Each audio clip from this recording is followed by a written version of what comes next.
ടുട്ടു കമ്മിയാ baby ടുട്ടു കമ്മ ഇട്ട് വന്നേ നോക്കട്ടെ മേലൊക്കെ ചെയ്യട്ടെ വാ വാടാ വാ ഇങ്ങോട്ട് വാ കുഞ്ഞിനെ പേടിയാണ് സൈഡ് ചേർന്ന് പോരും ഞാനവിടെ ചീറ്റ് ഒന്നും വേണം ഇങ്ങോട്ട് പോയത് നിൻ്റെ മോനാ വാ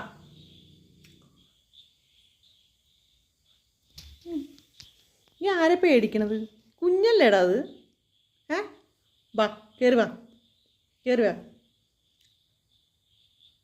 നീല കണ്ടന കിടപ്പ് കണ്ടില്ലേ വലിയ ആളാന്ന വിചാരം